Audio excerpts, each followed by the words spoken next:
सलाम, नमस्कार, आदाब। मेरा नाम है मैशर आलम और आप देख रहे हैं केएनई बिहार। आज तारीख है 8 मार्च 2026।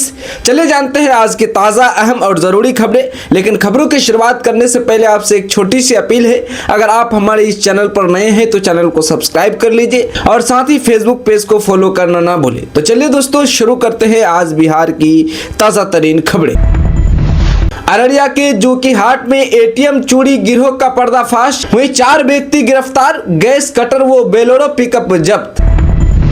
पूर्णिया में बंद घर से 8 लाख की चोरी, सोने चांदी के गहने और कैश ले भागे चोर। होली की छुट्टी पर पूरा परिवार गए थे गांव।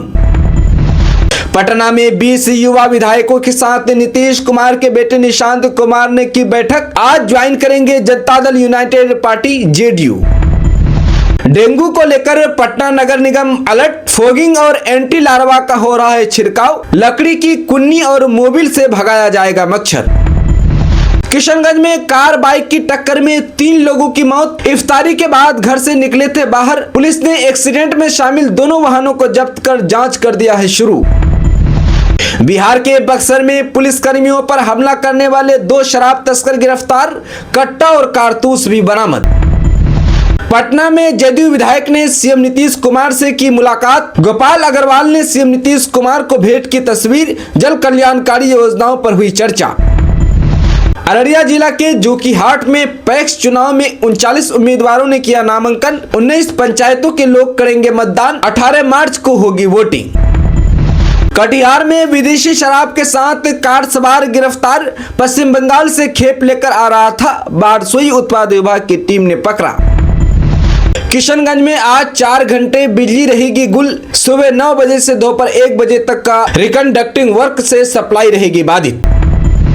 LIC एजेंट के बेटे का यूपीएससी में परचम, 48 लाख की नौकरी छोड़कर जापान से इंडिया आए। अब सिविल सर्विस की परीक्षा में 537वीं रैंक हासिल किए। पूर्णिया में जेडीयू के पूर्व यूनिवर्सिटी अध्यक्ष गिरफ्तार, कार से 1 लीटर विदेशी शराब बरामद। वाहन चेकिंग के दौरान पुलिस ने पकड़ा। किशनगंज जिला के टेहरागाज के हाटगांव विद्यालय के 50 छात्र शैक्षणिक भ्रमण पर निकले। मुख्यमंत्री परिभ्रमण योजना के तहत अररिया हुए रवाना। किशनगंज में मास्टर चाबी से बाइक चोरी, सीसीटीवी में वारदात कैद। लोगों से सुरक्षित स्थान पर गाड़ी पार्क करने की अपील। अररिया अंचल पुलिस निरीक्षक ने जोकीहाट थाना का किया निरीक्षण। लंबित मामलों के शीघ्र निष्पादन के निर्देश दिए। गुणवत्तापूर्ण इन्वेस्टिगेशन पर जोर देने की बात कही। कटिहार में पिकअप की टक्कर से साइकिल सवार की मौत, 1 घायल। मौसी के घर होली मनाने आया था युवक। कटिहार के महानंदा नदी से 24 घंटे बाद भी नहीं मिला शव। 6 फरवरी को मछली पकड़ते हुए डूबा था युवक। SDRF की टीम कर रही है खोजबीन। कटिहार में NH 31 पर पिकअप ने साइकिल सवार को रौंदा। मौके पर युवक की मौत, दूसरा गंभीर रूप से घायल। होली में मौसा के घर गया था। पटना हाईकोर्ट के वकील परिवार का बंगाल में एक्सीडेंट, बहू की मौत, बेटे बच्चे समेत 5 घायल। फॉर्च्यूनर से पटना लौट रहे थे, ट्रक ने मारी टक्कर। सीएम नीतीश कुमार के राज्यसभा जाने पर दलित महिलाओं का विरोध। संपतचक में कहा, उनके होने से 12 बजे रात को घर से निकल जाते हैं, अब राह चलना मुश्किल हो जाएगा।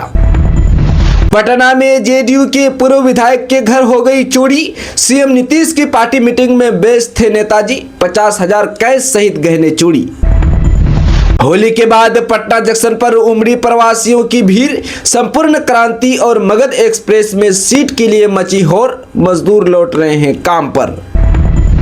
पटना में लगे निशांत कुमार के स्वागत में पोस्टर। आज करेंगे निशांत कुमार पार्टी ज्वाइन। जदयू कार्यकर्ताओं में उत्साह का माहौल। पोस्टर में लिखा है, विकसित बिहार का नया अध्याय शुरू।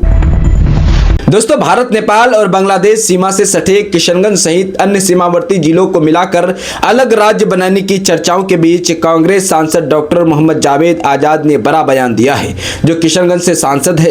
किशनगंज में पत्रकारों से बातचीत करते हुए उन्होंने कहा कि यदि अलग राज्य बनाता है तो वे इसका स्वागत करेंगे। जी हाँ, गौरतलब है कि केंद्रीय गृह मंत्री अमित शाह के हालिया आगमन के बाद सीमांचल को अलग राज्य बनाने की इन चर्चाओं ने जोर पकड़ा था। डॉक्टर जावेद आजाद ने बताया कि बिहार बिहार अंतिम छोर पर स्थित होने के कारण यह इलाका काफी पिछड़ा हुआ है और राज्य सरकार की नजर यहां तक नहीं पहुंच पाती है। उन्होंने कहा कि पटना से उनके क्षेत्र की दूरी लगभग 400 से 450 किलोमीटर है, जिससे इस क्षेत्र की समस्याओं पर ध्यान नहीं दिया जाता। सांसद ने कहा कि हमने पहले भी सदन में अलग राज्य बनाने की मांग की थी। जी हां, सीएम नीतीश कुमार के बेटे निशांत कुमार की राजनीति में एंट्री, आज से जेडीयू में संभालेंगे कामकाज। जी हां, आपको बता दें कि जनता दल के राष्ट्रीय कार्यकारी अध्यक्ष संजय झा ने शनिवार को जानकारी दी है कि निशांत कुमार रविवार दोपहर यानी आज दोपहर 1 बजे से पार्टी के कामकाज में औपचारिक रूप से सक्रिय हो जाएंगे। हालांकि उन्होंने ये भी स्पष्ट किया है कि निशांत किसी नई पार्टी में शामिल नहीं हो रहे हैं,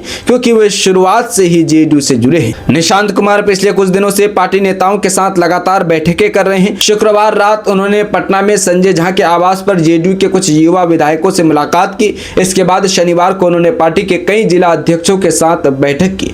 इस बैठक में जेडीयू के प्रदेश अध्यक्ष उमेश कुशवाहा भी मौजूद रहे।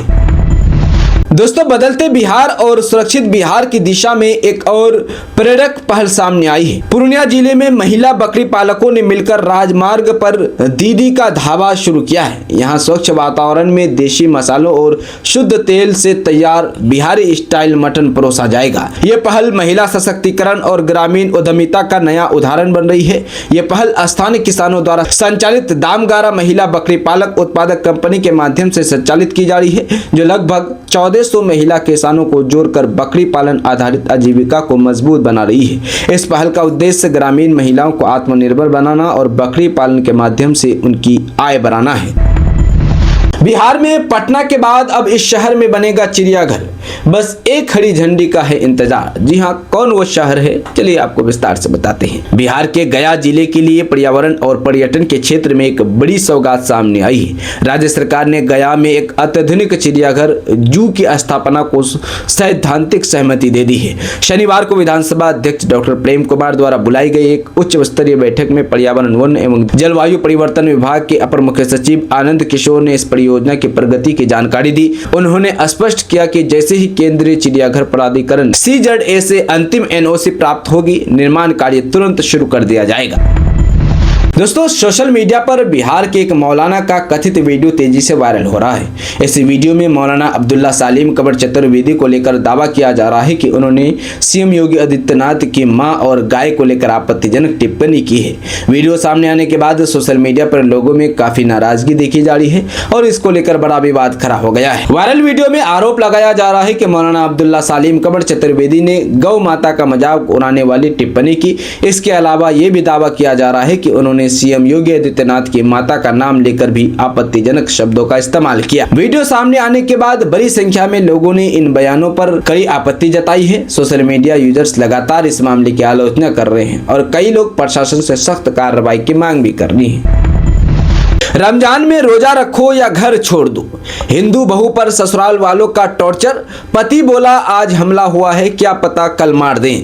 जी हां, किशनगंज में एक हिंदू युवती ने 4 साल पहले मुस्लिम युवक से लव मैरिज की, जबरन धर्म परिवर्तन कराने के खिलाफ प्राथमिकी दर्ज कराई है। महिला का आरोप है कि शादी के बाद ससुराल वाले उस पर धर्म परिवर्तन और दहेज के लिए दबाव बना रहे थे। इनकार करने पर उसे टॉर्चर किया गया। महिला और उसके पति पर जानलेवा हमला किया गया। पति का कहना है कि मैंने लव मैरिज की है, मुझे पत्नी के हिंदू होने से कोई प्रॉब्लम नहीं है, लेकिन मेरे घर वालों को ये सब बर्दाश्त नहीं। वो मेरी पत्नी को काफिर बुलाते हैं। रमजान में रोजा रखने का दबाव डाला गया, मारा पीटा जाता है, डर है कि कहीं हमें मार न डाले।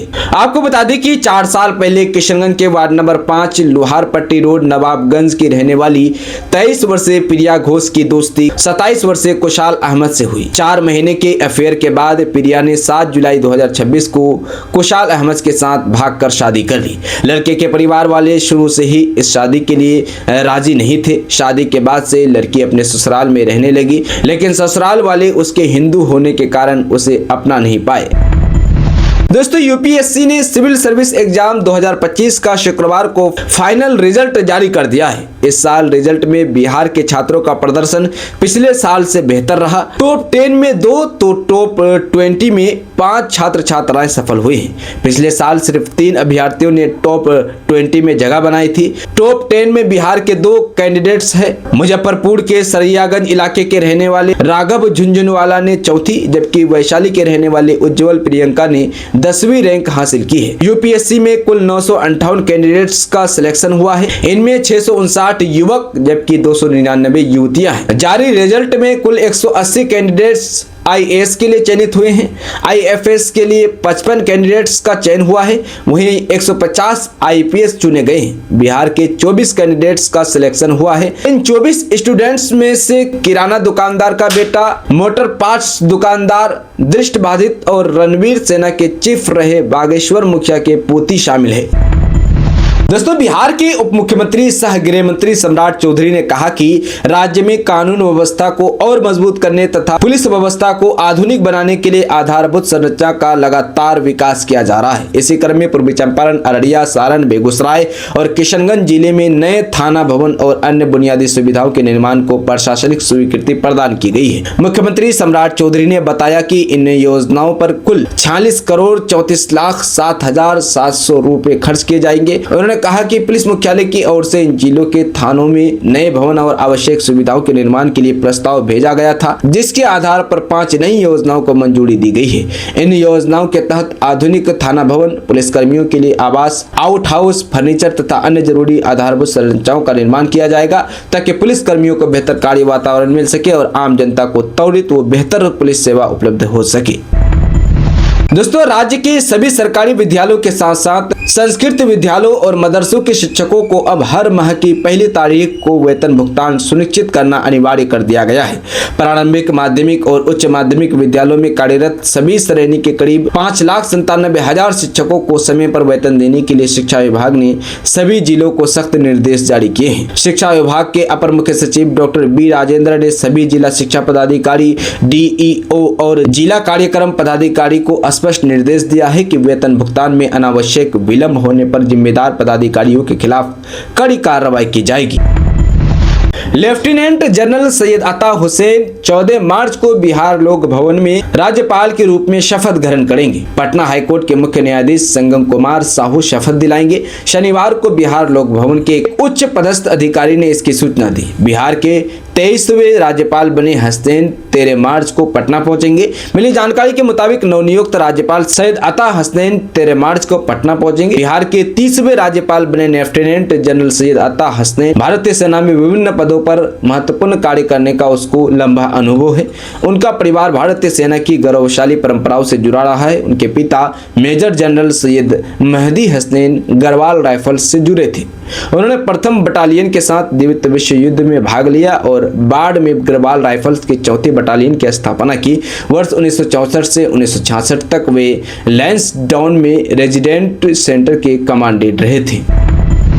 दोस्तों बिहार के स्वास्थ्य मंत्री मंगल पांडे ने कहा कि सरकारी मरीजों को गुणवत्तापूर्ण स्वास्थ्य सेवाएं उपलब्ध कराने के लिए प्रतिबद्ध है। इस दिशा में सरकारी अस्पतालों में बेहतर चिकित्सा सेवा प्रदान करने के साथ दवाओं की ससमय उपलब्धता कराने के लिए निरंतर प्रयास किए जा रहे हैं। इन प्रयासों का नतीजा है कि बिहार फरवरी माह में फिर देश भर में निःशुल्क दवा उपलब्ध करने के मामले में अव्वल रहा है। सितंबर 2024 में बिहार ने देश भर में पहला स्थान हासिल किया था। ये उपलब्धि फरवरी 2026 तक बरकरार है।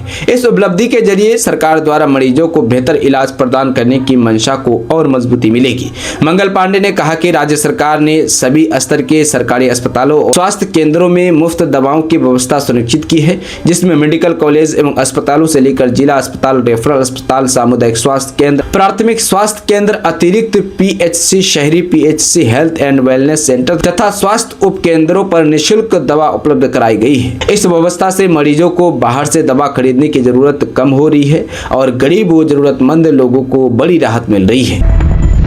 दोस्तों किशनगंज सदर थाना क्षेत्र की एक युवती के लापता होने का मामला सामने आया है। युवती की बहन ने अपहरण की आशंका जताते हुए सदर थाना में प्राथमिकी दर्ज कराई है। पुलिस ने शिकायत के आधार पर 3 लोगों के खिलाफ केस दर्ज कर युवती की तलाश शुरू कर दी है। दर्ज प्राथमिकी के अनुसार युवती 27 फरवरी को अपने घर से अचानक गायब हो गई थी। परिजनों ने पहले अपने स्तर पर उसकी खोजबीन की, लेकिन कोई जानकारी न मिलने पर उन्हें अपहरण का संदेह हुआ। इसके बाद युवती की बहन ने सदर थाना में लिखित शिकायत दर्ज कराई है। दोस्तों, बिहार बंगाल के कुछ जिलों को मिलाकर केंद्र शासित प्रदेश बनाए जाने को लेकर सियासी बयानबाजी तेज है। पहले आरजेडी और फिर बाद में सांसद पप्पू यादव ने इस पर प्रतिक्रिया दी। तमाम चर्चाओं के बीच अब इस पर बीजेपी की ओर से भी सफाई दे दी गई है। तमाम भ्रांतियों को पार्टी के नेता ने दूर किया है। शनिवार 7 मार्च 2026 को सांसद नित्यानंद राय ने अपने एक्स हैंडल से इस संबंध में पोस्ट किया और पप्पू यादव की बातों को गंभीरता से नहीं लेने की अपील की है। नित्यानंद राय ने लिखा, बिहार और पश्चिम बंगाल के कुछ जिलों को मिलाकर केंद्र शासित प्रदेश बनाने की योजना पूरी तरह तथ्य से परे है और इसमें कोई सच्चाई नहीं है। मैं ये बताना चाहता हूं कि पप्पू यादव के ट्वीट को कोई गंभीरता से ना ले। केंद्र शासित प्रदेश को लेकर बीते शुक्रवार 6 मार्च 2026 को सांसद पप्पू यादव ने अपने एक्स हैंडल से पोस्ट कर लिखा था, पश्चिम बंगाल में राष्ट्रपति शासन लागू कर बिहार विधानसभा से प्रस्ताव पारित कराकर सीमांचल और मालदा, मुर्शिदाबाद, रायगंज, उत्तर दिनाजपुर आदि जिलों को मिलाकर एक केंद्र शासित प्रदेश बनाने का खेल बीजेपी करने वाली है। नीतीश जी को हटाने और लेफ्टिनेंट जनरल राज्यपाल लाने के पीछे का ये खेल है। पप्पू यादव के इसी पोस्ट पर नित्यानंद राय ने आज प्रतिक्रिया दी है, यानी 7 मार्च को प्रतिक्रिया दी है। दोस्तों, अररिया जिला के नरपतगंज के सोनपुर पंचायत अंतर्गत झिमराही वार्ड नंबर 5 में शुक्रवार सुबह करीब 8 बजे एसएसबी जवानों और एक बाइक सवार युवक के बीच झड़प हो गई। इस घटना में 38 वर्षीय युवक नारायण पासवान घायल हो गए हैं, जिसके बाद ग्रामीणों में आक्रोश फैल गया। नारायण पासवान नरपतगंज के गोखलापुर वार्ड संख्या 7 के निवासी है। यह घटना उस समय हुई जब एसएसबी के जवान सूचना मिलने पर जांच कर रहे थे। जांच के दौरान बाइक पर सवार 2 युवक सीमा सड़क से उतरकर ग्रामीण सड़क से गांव की ओर जा रहे थे। जवानों ने उन्हें रोकने का इशारा दिया। जैसे ही बाइक रुकी, पीछे बैठा युवक उतरकर मौके से भाग गया। इसी दौरान बाइक चालक नारायण पासवान और जवानों के बीच झड़प हो गई, जिसमें पासवान चोटिला हो गए हैं। एसएसबी जवानों और नारायण पासवान के बीच हुई झड़प देखकर आसपास के लोगों की भीड़ जमा हो गई और वे आक्रोशित हो उठे। घटना की जानकारी तुरंत बीपीओ प्रभारी सहायक सेनानायक सुधांशु पांडे को दी गई। सूचना मिलते ही पांडे अपने जवानों के साथ घटनास्थल पर पहुंचे और आक्रोशित लोगों को शांत करवाया। दोस्तों, कटिहार शहर में यातायात व्यवस्था सुधारने के उद्देश्य से करोड़ों रुपए की लागत से एक अस्थायी बस स्टैंड का निर्माण किया गया था। हालांकि वर्षों बाद भी यह बस स्टैंड पूरी तरह से अनुपयोगी बना हुआ है और यहां से एक भी बस का संचालन शुरू नहीं हो सका है। परिणाम स्वरूप सभी बसें अभी भी शहर की सड़कों और प्रमुख चौराहों से ही संचालित हो रही है। इससे शहर में दिन भर जाम की गंभीर समस्या बनी रहती है, जिससे आम लोगों को भारी परेशानी का सामना करना पड़ता है। दोस्तों, दिल्ली में रूटीन चेकअप के बाद लालू प्रसाद यादव और राबड़ी देवी शनिवार को पटना पहुंची। राबड़ी देवी ने कहा, मुख्यमंत्री को जबरदस्ती हटाया जा रहा है, उनकी बुद्धि भ्रष्ट हो गई है, बिहार छोड़कर नहीं जाना चाहिए उसको। नीतीश कुमार को बिहार में ही रहकर काम करना चाहिए और मुख्यमंत्री पद पर बने रहना चाहिए। इधर बिहार में जारी सियासी उठापटक के बीच नीतीश कुमार राजभवन पहुंचे। करीब 10 मिनट तक उन्होंने आरिफ मोहम्मद खान से मुलाकात की। बताया जा रहा है कि विदाई प्रोटोकॉल के तहत नीतीश कुमार उनसे मिलने पहुंचे थे। उपेंद्र कुशवाहा ने सीएम हाउस में नीतीश कुमार से मुलाकात की। इस दौरान उनके साथ संजय झा भी मौजूद थे। इधर पॉलिटिकल पारी शुरू करने से पहले नीतीश कुमार के बेटे निशांत कुमार एक्टिव हो गए हैं। शुक्रवार को उन्होंने जदयू के राष्ट्रीय कार्यकारी अध्यक्ष संजय झा के आवास पर लगभग 24 विधायकों के साथ बैठक की, जिसमें परिवहन मंत्री श्रवण कुमार समेत कई वरिष्ठ नेता और युवा विधायक भी शामिल हुए। दोस्तों, मुख्यमंत्री नीतीश कुमार शुक्रवार को बख्तियारपुर पहुंचे। उन्होंने यहां कई निर्माणाधीन परियोजनाओं का निरीक्षण कर उनकी प्रगति का जायजा लिया।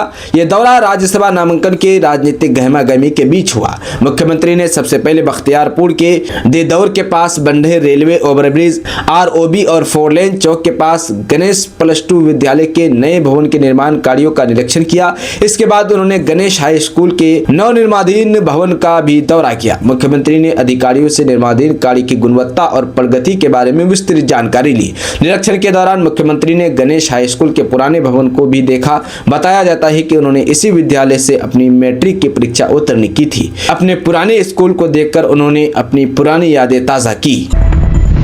दोस्तों, नीतीश कुमार के जेडीयू विधानमंडल की बैठक में दोनों सदनों के सभी विधायक, सांसद सब शामिल हुए।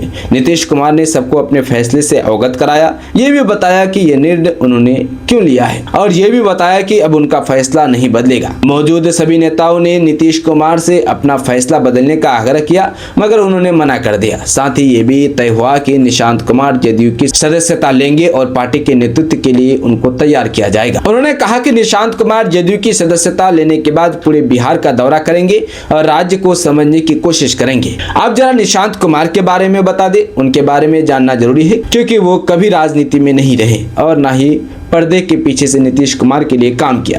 जैसे कई लोग होते हैं जो चुनाव प्रबंधन या मीडिया प्रबंधन या फिर चुनाव के डेटा से संबंधित काम करते हैं, वैसा कुछ भी निशांत कुमार के लिए कभी किसी ने नहीं सुना और ना ही देखा। अब निशांत कुमार के ऊपर जेडीयू को संभालने और आगे ले जाने, पार्टी को एकजुट रखने की जिम्मेदारी आ गई है। मगर दिक्कत यह है कि अन्य क्षेत्रीय दलों के नेताओं की तरह नीतीश कुमार ने अपने सक्रिय राजनीतिक काल में निशांत को एक नेता के तौर पर स्थापित नहीं किया। अगर दूसरे क्षेत्रीय दलों की बात करें तो मुलायम सिंह ने खुद के रहते हुए अखिलेश यादव को मुख्यमंत्री बना दिया था। लालू यादव ने तेजस्वी यादव और तेज प्रताप यादव को नीतीश कुमार की कैबिनेट में उप मुख्यमंत्री बना दिया था। रामविलास पासवान ने अपने सामने चिराग पासवान को सांसद बना दिया था। यही नहीं, ममता बनर्जी ने अभिषेक बनर्जी को अपना उत्तराधिकारी घोषित किया हुआ है। दोस्तों, बिहार की राजनीति में इस वक्त बस एक ही सवाल हर किसी की जुबान पर है कि आखिर सुशासन बाबू यानी नीतीश कुमार ने अचानक मुख्यमंत्री का पद छोड़कर दिल्ली यानी राज्यसभा जाने का मन क्यों बनाया। चलिए आपको विस्तार से बताते हैं। सियासी गलियारों में चल रहे कयासों के बीच नीतीश कुमार के भेद करीबी सूत्रों से जो जानकारी छनकर सामने आ रही है, उसने इस बड़े फैसले के अंदरूनी परतों को खोल कर रख दिया है। नीतीश कुमार के करीबियों की माने तो इस बड़े फैसले के पीछे सबसे मुख्य कारण उनका लगातार गिरता स्वास्थ्य है। हालांकि राजनीति के जानकार ये तर्क दे सकते हैं कि इतिहास में कई मुख्यमंत्रियों ने बीमार होने के बावजूद सत्ता संभाली है, लेकिन नीतीश कुमार की स्थिति थोड़ी अलग है। वो एक गठबंधन सरकार चला रहे हैं जिसमें 24 घंटे सक्रिय रहने, सहयोगियों के साथ तालमेल बैठाने की जरूरत होती है। सूत्रों का कहना है कि उनके स्वास्थ्य में पिछले कुछ समय से ऐसे गिरावट आई थी जिसका अंदाजा सिर्फ उनके बेहद करीबी चंद लोगों को ही पता है। इस पूरे घटनाक्रम की सबसे चौंकाने वाली बात यह है कि नीतीश कुमार ने यह फैसला लेने से पहले किसी से सलाह मशवरा नहीं किया। उनके गृह क्षेत्र से आने वाले एक खास कुर्मी नेता का कहना है कि यह पूरी तरह से नीतीश कुमार का व्यक्तिगत निर्णय है। हैरानी की बात यह है कि पिछले 25 सालों से साई की तरह उनके साथ रहने वाले दो दिग्गज नेताओं ने भी इस पर चुप्पी साध रखी है। कहा तो यहां तक जा रहा है कि कैबिनेट मीटिंग्स और महत्वपूर्ण बैठकों में भी उन्हें स्वास्थ्य कारणों से काफी परेशानी होने लगी थी, जिसके बाद उन्होंने खुद को इस दबाव से बाहर निकालने का फैसला किया। दोस्तों, पुनास के एहसान नजा हत्याकांड को लेकर आज पूरा जिला ही नहीं पूरा सीमांचल सदमे में है। शायद ही कोई ऐसा कोना होगा जहां आज एहसान नजा हत्याकांड की चर्चा ना हो रही हो। लोग हैरान है, गुस्से में है और सबसे बड़ा सवाल पूछ रहे हैं, आखिर इस जघन्य हत्या के पीछे जो असली आरोपी है वह अब तक पुलिस की गिरफ्त से बाहर क्यों है। घटना को कई दिन बीत चुके हैं। पुलिस ने कार्रवाई करते हुए एहसान रजा की पत्नी को तो गिरफ्तार कर लिया है, लेकिन क्या इतनी बड़ी और खौफनाक साजिश में सिर्फ एक महिला ही शामिल हो सकती है? क्या एक पत्नी अकेले अपने पति की हत्या की योजना बनाकर उसे अंजाम दे सकती है, या फिर इसके पीछे और भी लोग हैं? अगर इस हत्याकांड में और लोग शामिल है तो सवाल उठता है कि अब तक उनकी गिरफ्तारी क्यों नहीं हुई है। सरकार और पुलिस प्रशासन अक्सर दावा करते हैं कि कानून से बड़ा कोई नहीं है, चाहे अपराधी कितना भी बड़ा क्यों ना हो, उसे पकड़कर कानून के कटघरे में जरूर लाया जाएगा। लेकिन जब जमीन पर ऐसी घटनाएं होती है तब लोगों का भरोसा हिलने लगता है। ये सिर्फ एक हत्या नहीं है, ये एक परिवार की पूरी दुनिया उजड़ जाने की कहानी है। सोचिए उस माँ के बारे में जिसने अपने जवान बेटे को खो दिया, उस पिता के बारे में जिसने अपने घर का सहारा खो दिया, उस भाई के बारे में जिसने अपना भाई खो दिया। आज उस घर में सन्नाटा है, आंसू है और एक ही सवाल है, आखिर हमारे बेटे का कसूर क्या था। इस घटना ने राजनीतिक गलियारों में भी हलचल पैदा कर दी है। अलग अलग राजनीतिक दलों के नेता पीड़ित परिवारों से मिलने पहुंचे। सबसे पहले कोचाधामन के पूर्व विधायक मास्टर मुजाहिद साहब उनके घर पहुंचे, उसके बाद कोचाधामन के विधायक सरवर आलम साहब पहुंचे, फिर किशनगंज के एमपी डॉक्टर जावेद साहब भी परिवार के पास पहुंचे और उन्हें इंसाफ दिलाने का भरोसा दिया। लेकिन यहाँ भी एक बड़ा सवाल खड़ा होता है, जब नेता पीड़ित परिवार के घर पहुंचते हैं तो आखिर वे उन्हें क्या भरोसा देते हैं? क्या ये सिर्फ लोगों के बीच अपनी मौजूदगी बेखुदगी दिखाने का तरीका होता है या फिर सच में इस तरह के गंभीर मामले को प्रशासन और सरकार के ऊपरी स्तर तक पहुंचाया जाता है। अब जरा इस हत्याकांड की पृष्ठभूमि को समझिए। बताया जा रहा है कि एहसान रजा शादी के बाद रोजगार की तलाश में सऊदी अरब चले गए थे। वह लंबे समय तक विदेश में ही काम करते रहे। परिवार के बेहतर भविष्य के लिए वह घर से दूर रहकर मेहनत कर रहे थे, लेकिन इसी बीच उनकी पत्नी का किसी दूसरे शादीशुदा युवक से संबंध बन गया।